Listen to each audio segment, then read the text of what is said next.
السلام علیکم ورحمۃ اللہ وبرکاتہ۔ بسم اللہ الرحمن الرحیم۔ سامعین حضرات، استنجے کے آداب اور سنن میں ہم آپ کا استقبال کرتے ہیں۔ آج استنجے کے جو آداب ہیں انہی آداب میں سے کن مقامات پر اللہ کے نبی صلی اللہ علیہ وسلم نے پیشاب پاخانہ کرنے سے منع فرمایا ہے، انہی میں سے 3 جگہوں کا تذکرہ آپ کے سامنے کروں گا۔ حضرت معاذ بن جبل رضی اللہ عنہ فرماتے ہیں کہ اللہ کے نبی صلی اللہ علیہ وسلم نے فرمایا، اتقوا الملاعن الثلاثہ، کہ اے لوگو، اے مسلمانوں، تم 3 لعن طعن کرنے والے مقامات سے اجتناب کرو، بچو۔ 3 ایسے اسباب سے بچو جن اسباب کی بنیاد پر لوگ لعن طعن کرتے ہیں۔ وہ 3 اسباب کیا ہے؟ وہ 3 مقامات کیا ہے؟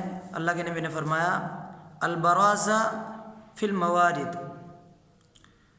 لوگوں کے آنے جانے کا، اترنے کا جو راستہ ہے، مسافروں کے آنے جانے کا راستہ، اترنے کا راستہ، گھاٹ وغیرہ جہاں کشتی وغیرہ چلتی ہے تو نہر کے دونوں طرف جو لوگ اترتے ہیں، ایسے مقامات پر استنجا نہ کیا جائے، پیشاب پاخانہ نہ کیا جائے۔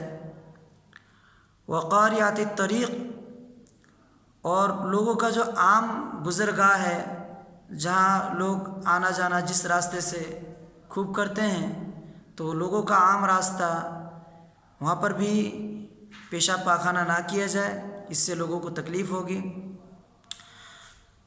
اور تیسرا جگہ اللہ کے نبی صلی اللہ علیہ وسلم نے فرمایا، والظل، اور سائے میں۔ تو ان 3 جگہوں پر استنجا کرنا اللہ کے نبی نے منع فرمایا، اس سے بچنا ہے۔ اگر ان 3 جگہوں میں سے کسی بھی جگہ پر کوئی شخص استنجا کرتا ہے تو وہ شخص کامل مومن نہیں ہے، وہ شخص کامل مسلم نہیں ہے۔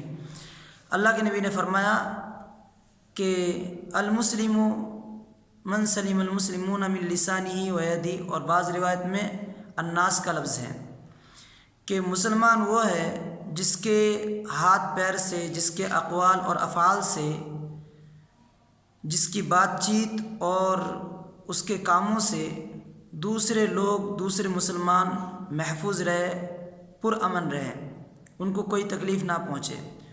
تو یہ ان جگہوں پر استنجا کر کے لوگوں کو کیا کرے گا؟ تکلیف پہنچائے گا، وہاں سے گزرنے والوں کو سانس لینا بھاری پڑ جائے گا۔ تو اس لیے لوگوں کو تکلیف نہ پہنچایا جائے اور ان جگہوں سے پرہیز کیا جائے۔ اس حدیث میں جو سایہ کا لفظ ہے، سایہ سے مراد عام سایہ نہیں ہے، بلکہ خاص سایہ جہاں لوگ آرام کرتے ہوں، جہاں لوگ بیٹھ کر دوپہر کو سکون اور تسلی حاصل کرتے ہوں، ٹھنڈک کے لیے جس سایہ کو لوگ اپناتے ہوں، ایسے سایہ مراد ہے۔ ورنہ پیڑ کے آڑ میں یا سایوں میں یا جنگل میں جا کر استنجا کرنے کا حکم ہے، یعنی ستر چھپ کر لوگوں سے آڑ میں آ کر استنجا کرنے کا حکم ہے۔ تو جب لوگوں سے آڑ میں آ کر استنجا کرے گا تو سایہ ہی ہوگا کسی نہ کسی پیڑ کا۔ تو یہاں جو سایہ مراد ہے اس حدیث میں، اس سے مراد ایسا سایہ جہاں لوگ خوب بیٹھتے وٹھتے ہوں، آرام وغیرہ کرتے ہوں، ایسے سایوں میں استنجا کرنے سے پرہیز کریں۔ یہ حدیث ابو داؤد میں حدیث نمبر 26 ہے، اور اسی طرح یہ حدیث ابن ماجہ میں بھی موجود ہے۔ ابن ماجہ میں 328 نمبر پر یہ روایت موجود ہے۔ اللہ تعالیٰ سے دعا ہے کہ اللہ تعالیٰ ہم تمام مسلمانوں کو کامل مسلمان بنائے اور ہمیں قرآن اور حدیث کے مطابق چلنے والے مسلمان بنائے۔ والسلام علیکم ورحمۃ اللہ وبرکاتہ۔